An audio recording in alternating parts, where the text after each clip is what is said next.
거룩한 주일 우리 하나님께서 말씀을 주십니다. 우리 하나님 주시는 말씀은 민수기 1장 1절에서 4절입니다. 민수기 1장 1절에서 4절. 우리 성경책 있는 분은 성경 보면서, 없는 분은 앞에 있는 화면 보면서 함께 읽습니다. 이스라엘 자손이 애굽 땅에서 나온 후 둘째 달 첫째 날에 여호와께서 시내 광야 회막에서 모세에게 말씀하여 이르시되 너희는 이스라엘 자손의 모든 휴중 각 남자의 수를 그들의 종족과 조상의 가문에 따라 그 명수대로 계수할지니 이스라엘 중 20세 이상으로 싸움에 나갈 만한 모든 자를 너와 아론은 그 진영별로 계수하되 각 지파의 각 조상의 가문의 우두머리 한 사람씩은 너희와 함께 하게 하라. 아멘. 44절에서 46절까지 함께 읽습니다. 이 계수함을 받은 자는 모세와 아론과 각기 이스라엘 조상의 가문을 대표한 12주관이 계수하였더라. 이같이 이스라엘 자손이 그 조상의 가문을 따라 20세 이상으로 싸움에 나갈 만한 이스라엘 자손이 다 계수되었으니 계수된 자의 총계는 60만 3,550명이었더라. 아멘. 오늘 말씀 제목은 지난주 이어서 수고의 땀 달콤한 열매라는 제목으로 좀 같이 은혜를 나누고자 합니다. 우리 설교 제목 같이 한 번만 읽어볼까요? 시작. 수고의 땀 달콤한 열매. 우리 달콤한 열매 바라십니까? 수고의 땀이 있어야 돼요. 우리 지난주 설교 기억하는지 모르겠어요. 우리 하나님께서 이스라엘 백성을 인도하는데 두 가지 길이 있었어요. 하나는 지중해를 따라 올라가는 지름길, 40일이면 도착합니다. 근데 우리 하나님께서 그 지중해의 지름길이 아니라 우위에서 40년 동안 더 고생하면서 가게 만들었어요. 왜 하나님께서 왜 지름길을 놔두고 글로 가게 했을까? 기억나세요? 다 하나님 뜻이 있어요. 지중해의 지름길은 빠르고 넓은 길이지만 거기에는 강력한 이방 족속들이 살고 있었어요. 그 중에 하나가 블레셋 족속. 블레셋 족속은 가나안 족속 중에서도 가장 강력한 족속. 그래서 우리가 알고 있는 엘리 제사장 때 에베네셀에서 붙었어요. 근데 1차에서 패했습니다. 4,000명의 군사가 죽어요. 안 되겠다. 이번에는 우리의 그 힘, 능력을 상징하는 법궤를 앞세워 나가자. 홍해를 여리고성을 무너뜨릴 때도 법궤를 앞세워 나갔고 요단강을 건널 때도 법궤를 앞세워 나갔거든요. 그래서 하나님의 상징이고 승리의 상징이에요. 그래서 우리가 1차는 졌지만 2차 때는 법궤를 앞세워 나가면 승리한다. 그래서 2차 때 블레셋과 다시 붙었어요. 그런데 더 크게 패합니다. 3만 명이 죽어요. 블레셋이 그렇게 호락호락한 민족 아니에요. 그리고 백성들이 원하는 왕이 세워졌어요. 사울왕, 왕권 중심이죠. 그래서 왕정체제에서 더 강력한 군대가 세워졌는데 블레셋과의 전쟁에서 길보아산 전투가 있습니다. 사울왕 전사예요. 사울왕의 세 아들 죽습니다. 다 죽어요. 다윗의 그렇게 신실한 친구였던 요나단도 거기서 죽어요. 이 블레셋은 다윗 때야 비로소 정복을 합니다. 그러니까 이 사울왕 때도 졌는데 이 당시 가면 안 돼요. 그래서 하나님께서 이스라엘의 모든 걸 아시고 어떠냐 지름길이 아니라 우윗길로 가게 하는 거예요. 성도님들, 우리들이 하나님 인도하실 때 어떤 성도는 지름길로 인도하시고 어떤 사람은 우윗길로 인도하시는 분이 있어요. 어떤 분은 넓고 평탄한 길로 인도하시는 분이 있는가 하면 어떤 분은 건강의 광야, 물질의 광야를 주시는 분도 있어요.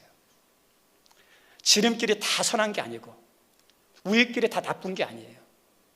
하나님이 나에게 맡겨주신 길이 최고의 길이에요. 우리 하나님은 여러분 사랑하셔요. 여러분을 잘 되기를 원하셔요. 그래서 나에게 맞는 길로 인도하셔요. 그 길이 최선이고 최고예요. 혹이라도 우리 성도님들 지름길 인도하시는 분 있습니까? 교만 조심하세요. 감사하셔야 돼요. 혹이라도 우윗길로 힘들게 가신 분 있습니까? 그 고난을 믿음으로 이겨야 돼요. 기도로 반응해야 돼요. 그래야 이겨낼 수 있어요. 우리 하나님께서 이스라엘 백성을 광야길로 인도하는데 다 뜻이 있어요. 그 중에 하나가 신앙훈련이에요. 우리 건강을 위해서는 체질 개선해야 한다고 그러죠. 우리 하나님이 이스라엘 백성을 향해서도 신앙 체질을 개선하려고 광야길로 인도하시는 거예요. 애굽에서 400년, 430년 동안 있었잖아요. 그러면 애굽은 어떤 문화라고 그랬죠? 우상 숭배, 우상의 천국이에요. 우상의 천국. 우리 금묵자옥이란 말처럼 먹을 가까이 하면 나도 모르게 먹이 묻게 돼 있어요. 우리 거짓말 잘하는 사람들하고 어울리면 나도 모르게 거짓말 배운다니까요. 욕 잘하는 사람이 있으면 나도 언젠가 막 욕이 쑥쑥 나온다니까요. 게임 좋아하는 사람이 있으면 게임 이렇게 같이 게임하게 돼 있고, 등산 좋아하는 사람이 있으면 등산 같이 하게 돼 있어요. 애굽의 그 우상에 오랫동안 있다 보면 나도 모르지만 그 우상 문화가 내 머릿속에, 내 가슴 속에 무의식 가운데 싹 다 들어와 있어요. 우리나라가 전통적인 종교가 샤머니즘, 무속신앙이에요. 제일 밑바닥이 어떠냐? 무속신앙이에요. 5,000년 역사 가운데 무속신앙이 있어요. 그러다가 불교가 들어오고, 그 다음에 유교가 들어오고, 기독교가 들어왔어요. 그런데 기독교를 이렇게 신앙생활 하면서도 중요한 순간은 뭐가 나오는지 아십니까? 무속신앙이 나와요. 뿌리가 쉽게 부러지는 게 아니에요. 그냥 무속의 신앙의 대상을 하나님으로 바꿔놓고 무속신앙처럼 비나이다 비나이다 천지신명께 비나이다 하는 것처럼 하나님께 빌면서 내가 원하는 신앙, 하나님은 주인이 아니라 내 원대로 내가 소원하는 대로 이루어주는 분입니다. 이런 무속신앙의 기질이 우리 가운데 있다니까요. 그래서 이 신앙이라는 것은 없어지는 게 아니에요. 이스라엘 백성들이 애굽에 있는 동안에 애굽 신에 대한 영향력이 무의식 가운데 깊이 뿌리박혀 있어요. 애굽은 그 당시 가장 강력한 국가, 가장 번성하고 가장 풍요로운 최고의 선진국입니다. 거기에서 이스라엘 백성이 보니까 강한 나라, 번성하고 풍요로워요. 야, 애굽 신이 그렇게 축복해 주는가 보다. 애굽 신이 위대하구나. 그래서 이스라엘 백성들도 어떠냐? 무식 가운데 야, 우리도 강한 국가가 되고 번성하고 풍요를 누리려면 애굽 신을 섬기야겠다. 그런 생각을 가진 사람이 많았어요. 왜요? 그 당시에는 신들과 생활이 연결됐다 생각했거든요. 자기의 나라를 보니까 하나님이 약한 신처럼 여겨졌어요. 그런데 우리 하나님께서 10가지 재앙을 통해서 애굽에서 해방시키죠. 근데 단순히 우리 성도님들 10가지는 재앙이 아니에요. 영적으로 보면 신들의 재앙이에요. 신들의 전쟁이에요. 애굽들이 섬기는 신들이 10가지가 있는 것을 하나님께서 전쟁에서 이긴 것을 상징적으로 보여주는 거예요. 그걸 통해서 하나님이 더 위대하네? 느끼게 만드는 거예요. 근데 그 짧은 시간 안에 이스라엘 백성이 우상에서 다 벗어나는 걸 못해요. 그래서 광야에서 하나님께서 뭘 하느냐? 신앙훈련해요. 시내산에 도착해가지고 1년 가까이를 뭐냐야 움직이지 않고 거기서만 제사훈련, 말씀훈련 하는 거예요. 가장 기본적인 가장 중요한 거 제사, 예배예요. 우리 성도님들 예배 잘 들으십니까? 예배가 기본이면 예배가 가장 중요한 거예요. 예배가 실패하고 예배가 안 드려지는데 뭘 할 수 있겠어요? 제사 싸움이에요. 그래서 1년 동안 제사 훈련하는 거예요. 예배 훈련하는 거예요. 하나님 말씀대로 예배하는 훈련. 우리 선 오늘도 우리들이 예배할 때 전쟁이에요. 다윗과 같은 예배자냐? 무덤과 같은 예배자냐? 네, 달라요. 그리고 우리 하나님은 역사할 때 말씀을 통해서 역사해요. 우리 폭탄 터지는 거 있죠? 예전에는 이렇게 도화선 통해 가지고 이게 불을 붙이면 불이 막 타가지고 폭탄을 탁 터지면서 하죠. 우리 하나님의 역사는 어디에서 나타나냐? 저 따라 합니다. 말씀 가운데 역사한다. 믿으십니까? 말씀 가운데 역사하셔요. 근데 우리의 생각은, 우리의 모든 가치관은, 우리의 목표는 성경과 내가 원하는 것, 세상 가치관, 세속적인 그런 것들이 가득해요. 역사가 안 나타나요. 신앙이 다람쥐 쳇바퀴 돌듯 항상 그 자리에 머물러 있어요. 말씀이에요. 그래서 말씀 훈련 시키잖아요. 1년 동안 말씀으로 생각을, 마음을 기경하는 거예요. 우리 농사철이 되면 땅을 잘 기경해야 좋은 열매 맺습니다. 우리 성도 여러분의 하나님의 그 은혜의 열매를 맺기 원한다면 여러분의 생각을 말씀으로 기경해야 돼요. 그래서 말씀 읽고 말씀 묵상하고 말씀 암송하고, 말씀을 멀리 하는 게 아니에요. 말씀은 읽느냐 안 읽느냐 그 문제가 아니에요. 이것은 당연히 읽어야 할 거예요. 어떻게 읽느냐, 어떻게 잘할 것이냐, 그거 하는 거예요. 말씀 훈련합니다. 그리고 두 번째는 어떠냐? 내려놓음이에요. 저 따라 합니다. 내려놓음. 내려놓음이에요. 우리 성도님들 다 내려놓으셨습니까? 내려놓으셔야 돼요. 사도 바울 다 내려놨어요. 네.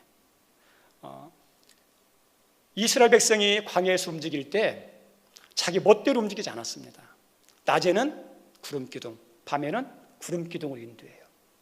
그런데 구름기둥이 일어나면 내가 멈추고 싶어도, 내가 쉬고 싶어도 일어나야 돼요. 네. 그리고 어떠냐? 내가 다 가고 싶은데 멈추면 멈춰야 돼요. 내 계획, 내 뜻, 내 시간 다 내려놓는 거예요. 우리가 하나님 앞에서는 내려놓아야, 그 내려놓고 빈 곳에 하나님의 임하지, 내가 내려놓지 않고 내가 비우지 않으면 하나님의 은혜가 들어올 곳이 없어요. 교회 와서도 여전히 교만하고, 교회에서도 여전히 세상 것으로 하는, 비우지 않고 내려놓지 않으니까 하나님의 마음껏 은혜 줄 수가 없는 거예요. 철저한 어떠냐? 내려놓음의 시간이거든요. 훈련이거든요. 그리고 한 걸음 더 나가서 바라봄이에요. 문제가 광야는 많은 곳이에요. 부족함도 많고 자연재해도 있고 적들의 위험도 있고 부족한 것도 많아요. 근데 어디서 구할 수 있는 게 아니에요. 누가 주셔야 돼요? 하나님이 주셔야 돼요. 그래서 문제 만났을 때, 적들 만났을 때 어디 쳐다봐요? 하나님 쳐다보는 거예요. 하나님, 나에게는 답이 없네요. 나는 능력이 없네요. 물이 구할 데가 없네요. 먹을 것이 없네요. 하나님 어떻게 하면 좋습니까? 하면서 하나님 바라보는 훈련이에요. 바라보는 거예요. 주님 의지하는 거예요. 철저하게. 우리 광야 40년 동안 어떤 훈련인 줄 아십니까? 이것을 적용하는 시간이에요. 우리 연구실이 있고 실험실이 있어요. 연구실은 막 연구하는 것. 연구한 것은 이게 진짜인지 해가지고 실험을 도출해가지고 결론이 맞습니다 하는 게 실험실. 이스라엘 백성들의 광야 시간은 어떤 거냐? 하나님 말씀을 적용하는 시간이에요. 실습하는 시간이에요. 그래서 광야 가운데 하나님 말씀처럼 제사 드리고 말씀대로 살고 내려놓고 바라보면서 생활했어요. 그랬더니 어때요? 그 거친 광야의 길, 부족한 길, 생명을 장담할 수 없는 그 길을 잘 지나오는 거예요. 그래서 뭐냐? 이 신앙대로 살면 우리 애가 죽는 게 아니라 신앙대로 살면 하나님이 도와주시는구나. 우리 성도님들 이 광야를 통해서 적용을 통해서 뭘 느끼냐면 신앙은, 하나님은 나의 삶 가운데 은혜 주시는 분이라는 것을 깨닫게 돼요. 그래서 어떤 걸 깨닫냐? 신앙과 삶은 연결된다는 걸 깨달아요. 저 따라서 합니다. 신앙과 나의 생활은 연결된다. 아멘? 믿는 사람은 연결되게 돼 있어요.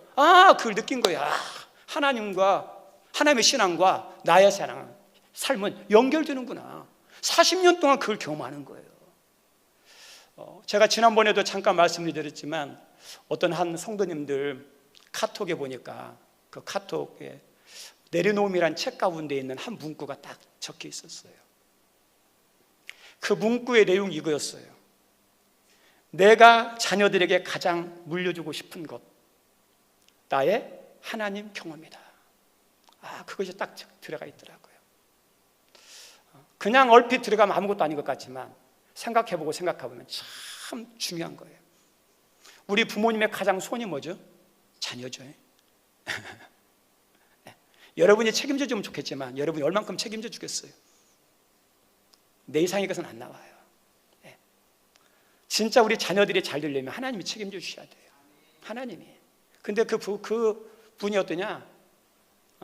생활도 괜찮은 분인데 나이가 자녀를 향해서 가장 물려주고 가장 바라는 것, 나의 하나님 경험. 우리 자녀들에게 신앙생활은 내 경험이어야 돼요. 우리 성도님들 이 40년 광야 동안에 그 말씀대로 그대로 적용했어요. 하나님을 경험하는 거예요. 내 신앙이에요. 내가 귀로 들은 하나님이 아니에요. 처음에는 귀로 들었지만 그 귀 들은 하나님을 그대로 적용했더니 삶 가운데 역사하신 나의 하나님으로 내가 체험하는 거예요. 성경에서 읽었던 하나님을 내가 실제에서 경험하는 거예요. 우리 성도님들 이 신앙과 머리로 하는 신앙하고 들은 신앙하고는 달라요. 그 경험이 있어야 돼요. 여러분에게 하나님은 살아계십니까? 안 살아계십니까? 하나님이 여러분 가운데 함께 하십니까? 안 하십니까? 그 하나님의 살아계심을 여러분이 경험해요.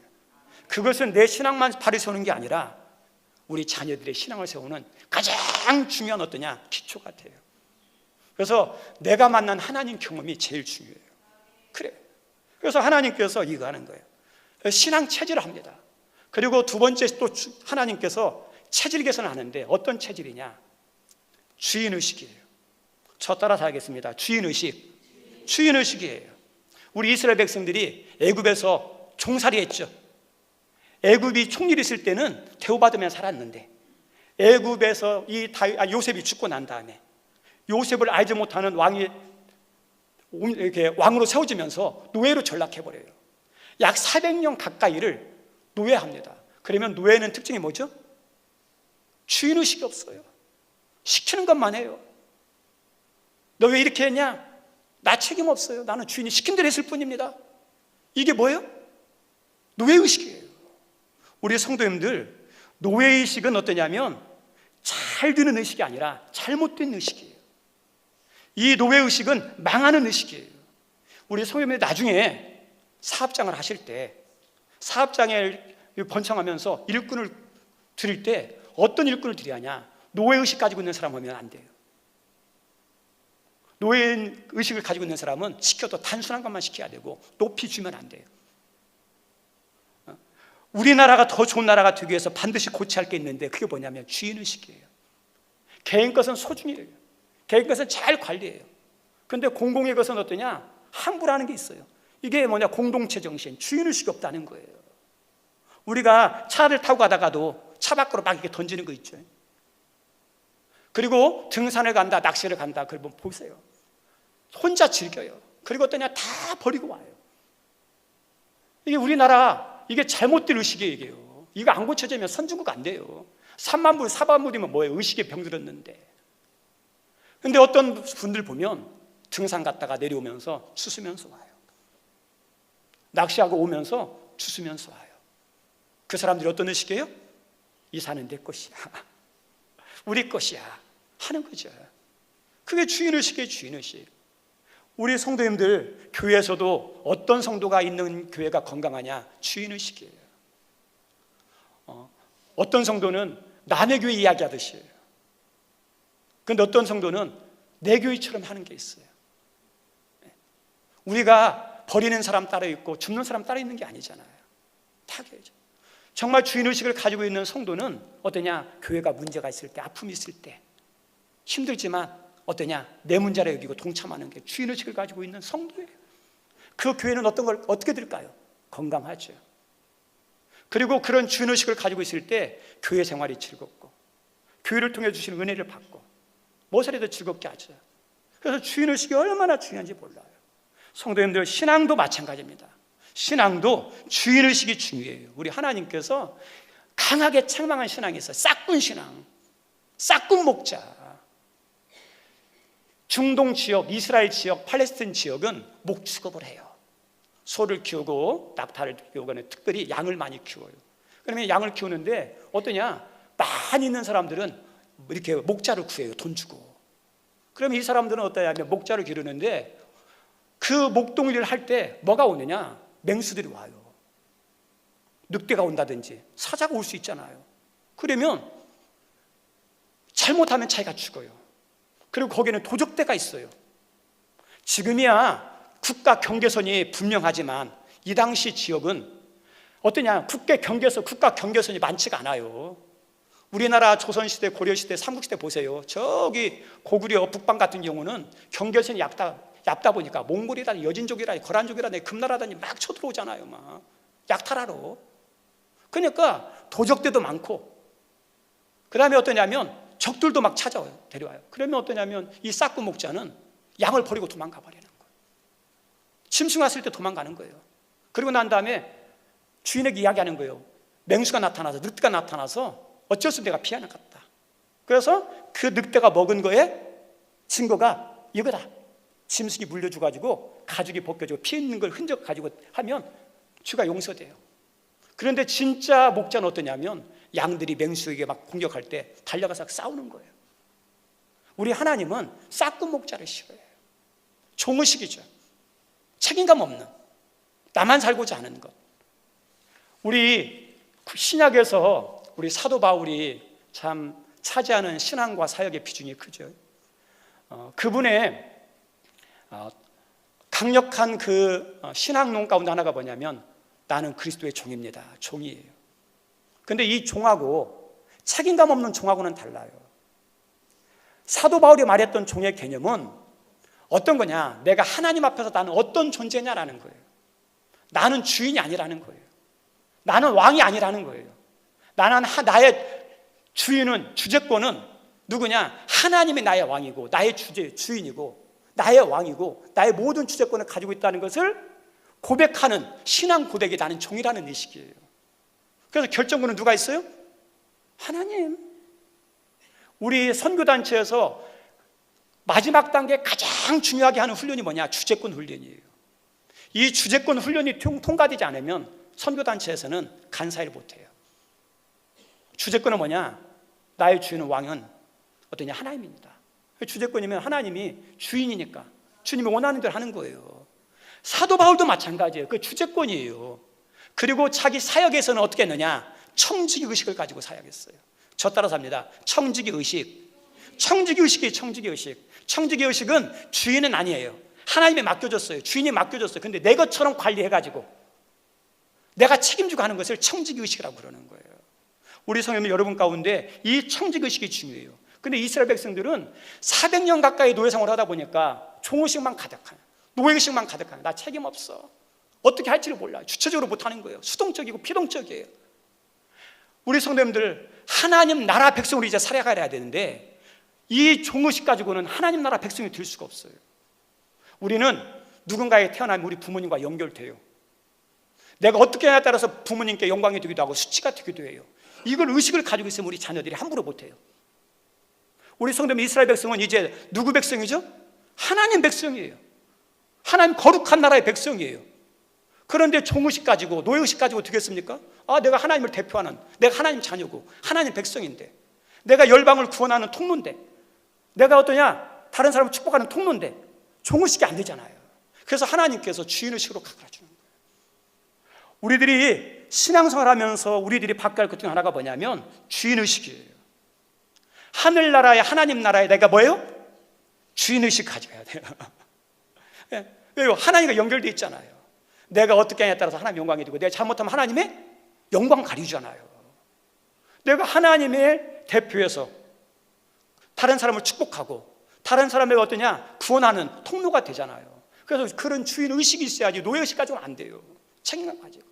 여러분들이 하늘문교회에서 신앙생활 하는 동안에 하늘문교회에서 신앙생활 잘하고 은혜를 받으려면 하늘문교회에 대한 주인의식이 있어야 돼요. 여러분이 여러분의 가정을 잘 속이려 한다면 여러분 가족들이 모두가 어때야 돼요? 우리 가정에 대해서 주인의식이 돼야 돼요. 주인의식. 여러분들은 믿는 사람들은 어떠냐? 직장에 가면 여러분이 있는 동안에는 주인의식 가지고 책임의식 가지고 열심히 섬기셔야 돼요. 그래. 이게 믿는 사람의 본이에요. 이게 하나님께서 그것을 바꿔주는 거예요. 그래서 신앙을 반화시켜서 복된 신앙, 은혜 받는 신앙, 하나님 역사할 만한 신앙으로 바꿔주는 광야의 시간이에요. 오늘 말씀 가운데 보면 인구조사죠.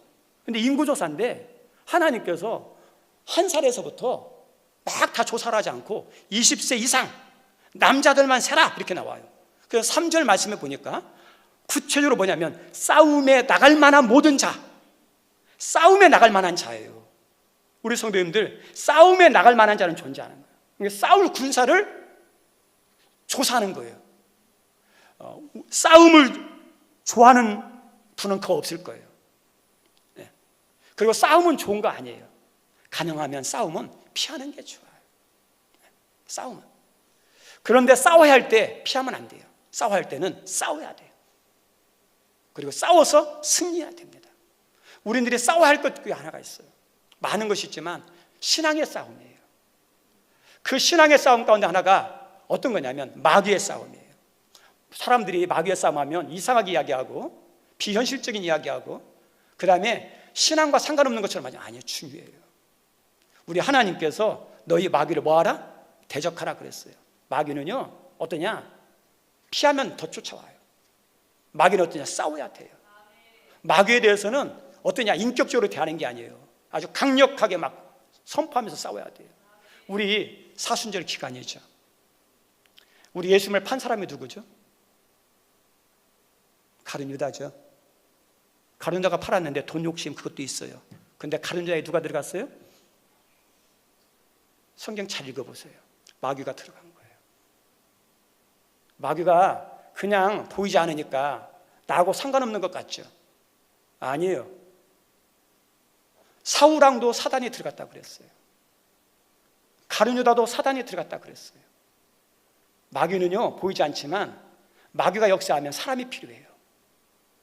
그래서 어떠냐, 사람을 통해서 장난칠 때가 많아요. 개인만 아니라 여러분 가정도 믿음 정신 바짝 차리고 신앙생활 하셔야 돼요. 그냥 제 이야기는 간증으로 들으세요. 저희 집안은 귀신 섬기는 집안이었어요. 자살한 사람도 있었어요.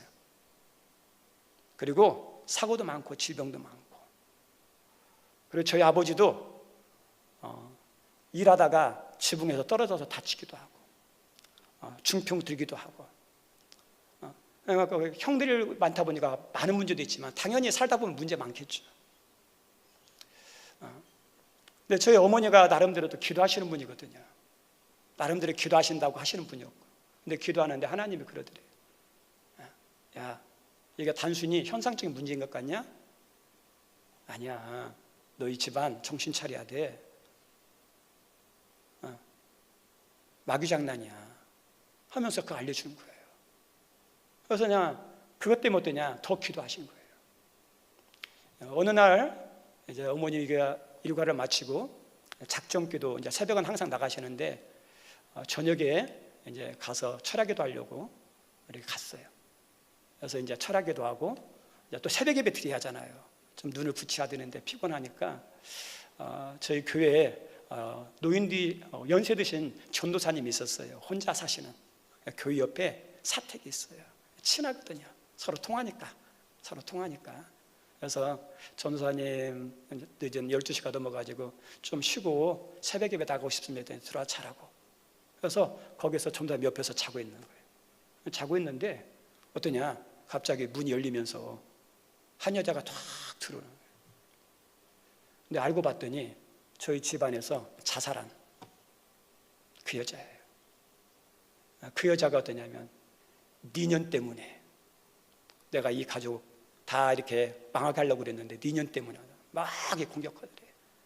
저희 어머니가 어떠냐면 강단이 있어가지고 그냥 하면서 막 붙잡고 막 실험했다고 그러더라고요. 그냥 간증으로 들으세요. 여러분이 우습게 여길지 모르고 안 믿을지 모르지만 영적인 세계에서는 그게 있을 수 있거든요. 가룟 유다도 마귀가 장난이거든요.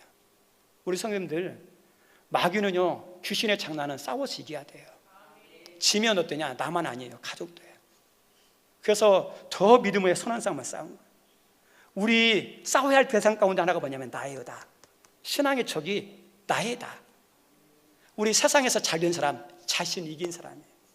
신앙생활 지금 조금이라도 잘하는 사람, 우리가 존경하는 사람들, 환경도 좋지만 자신 이긴 사람들이에요. 이기지 못하면 신앙생활 못해요. 나와의 전쟁에서 이겨야 돼요. 나와의 전쟁에서. 우리 선생님, 여러분 이기십니까? 가장 힘든 싸움이 나를 이기는 거예요. 이겨야 우리가 삶을, 우리의 신앙을 할 수 있습니다. 그리고 하루하루가 뭔지예요? 신앙 전쟁이에요. 우리 성도님들, 하루하루의 신앙 싸움 하는 거 우습게 넘기지 마세요. 하루하루 게으르게 지내는 거, 하루하루 그냥 내가 하고 싶은 대로 욕망대로 살고 넘기는 거, 그것이 쌓여서 뭐가 돼요? 나중에 후회하는 인생 돼요. 하루가 아무것도 아닌 것 같지만 아니에요. 쌓이는 거예요.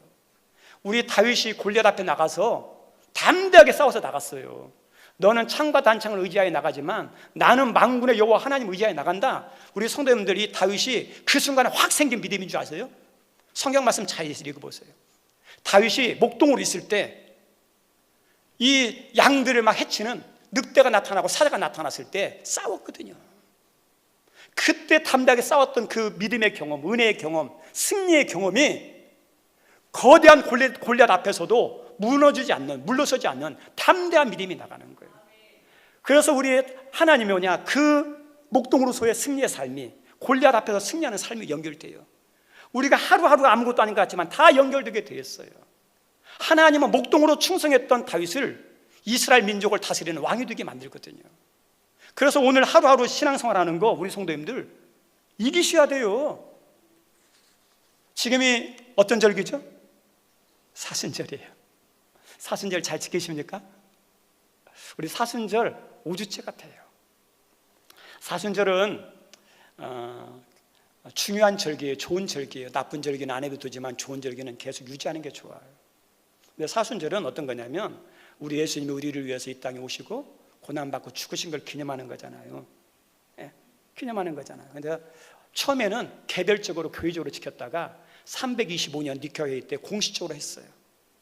그래서 이 사순절은 지금부터 한 1700년 가까이 공식적인 절기가 됐어요.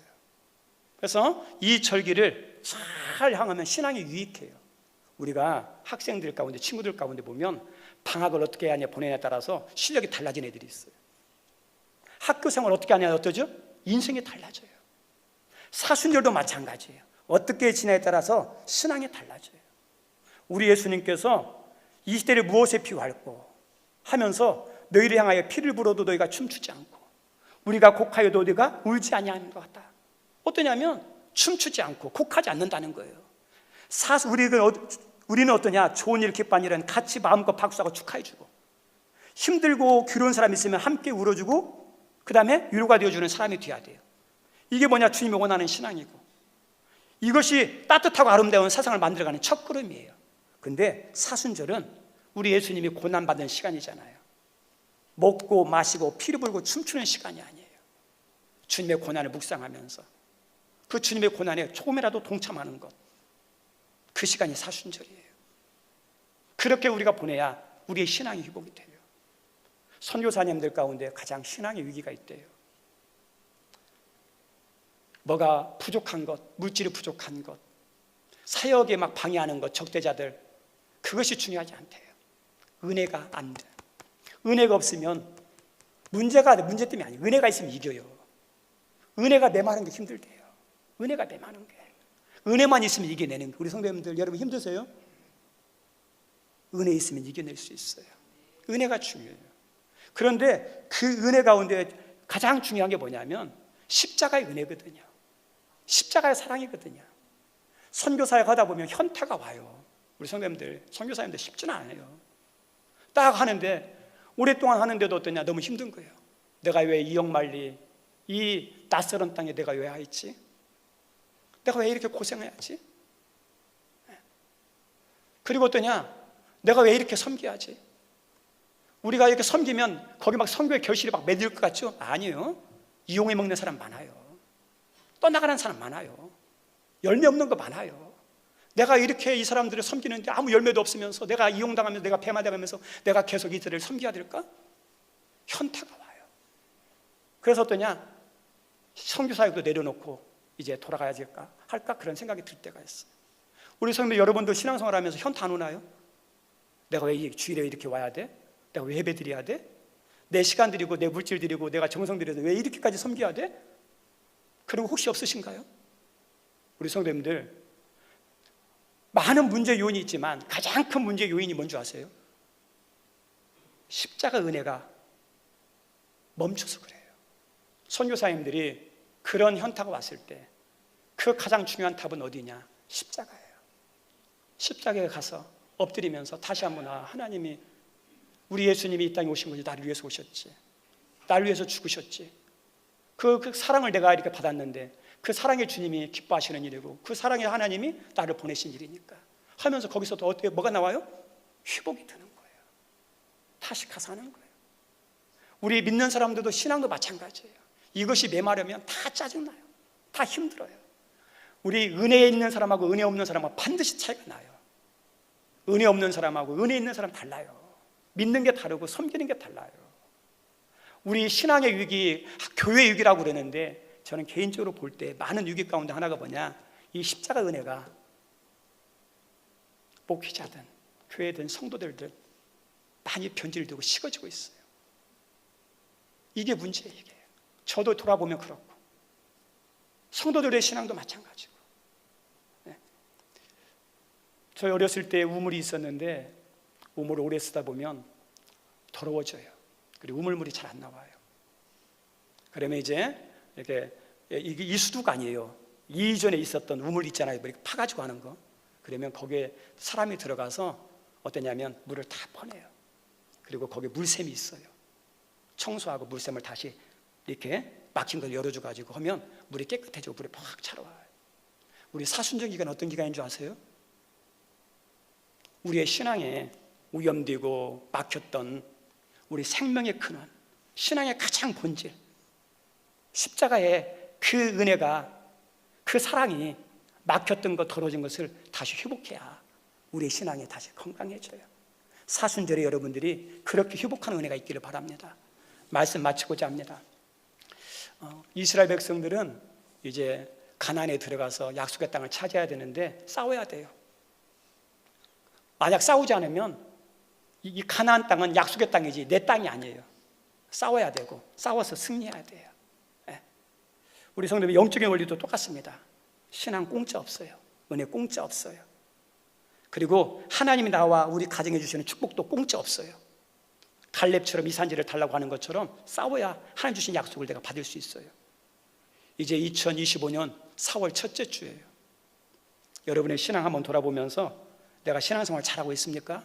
최선 다하고 있습니까? 성도님들 올해 계획한 일이나 목표들 잘 이루고 있습니까? 그리고 또 이루려고 지금 계속하고 있습니까? 혹이라도 2025년도 생각했던 신앙대로 안 되고 있다, 내가 목표한 것을 지금 하지 못하는 게 있다, 낭망하지 마시고 다시 한번 힘을 내서 신앙도 여러분의 삶의 자리에서도 열심히 하기를 바랍니다. 달콤한 열매는 어디에서 나와요? 수고의 땀이에요. 안세영 선수가 프랑스 오픈, 그 다음에 영국 거기 오픈에서 우승하고 소감한 게 있었어요. 그 소감문 가운데 이런 말씀이었어요. 이런 말을 하더라고요. 매일매일 하는 그 연습을 지겨워하지 않고 치열하게 열심히 하겠다. 우승의 달콤한 열매는요 그냥 맺는 게 아니에요. 이번에 전용 오픈에서 보니까 허벅지 내근 그 근육이 파열됐는데도 열심히 했어요. 그것이 뭐냐? 승리의 달콤함을 거둬요. 신앙도 마찬가지, 우리의 삶도 마찬가지. 여러분이 2025년 4월부터 다시 힘내서 열심히 수고하셔서 신앙의 열매도 삶의 열매도 풍성히 맺기를 주님의 이름으로 축원드립니다. 기도하겠습니다. 하나님 아버지, 사순절 기간 다시 한번 우리의 신앙을 돌아봅니다. 우리 길이 지름길이 있고 우윗길이 있는데 나에게 주신 길을 최선의 길로 여기게 도와주시고, 지름길은 감사, 고난길은 믿음으로 이기게 도와주옵소서. 광야에는 훈련이 있는데 하나님, 이제 저희들이 내려놓음 훈련, 바라봄의 훈련, 그리고 하나님과 삶은 연결되어 있다는 그런 것들을 훈련하는 것이 광야입니다. 준 무리들이 그 훈련을 잘하게 도와주시옵고, 이스라엘 백성들이 광야 40년 동안 그대로 살았다가 하나님 말씀을 체험했습니다. 그래서 내가 만난 하나님, 내가 경험한 하나님이 있었는데 여기 있는 분들에게도 그런 은혜가 있게 도와주옵소서. 하나님, 우리에게 최고의 은혜의 하나님 셈은 하나님 십자가의 은혜의 셈입니다. 혹이라도 이게 막혔다면 사순절을 통해서 회복하게 도와주셔서 우리의 신앙, 우리의 섬김, 우리의 삶에 하나님 힘을 내서 잘 감당케 도와주옵소서. 예수님 이름으로 기도드리옵나이다. 아멘. 우리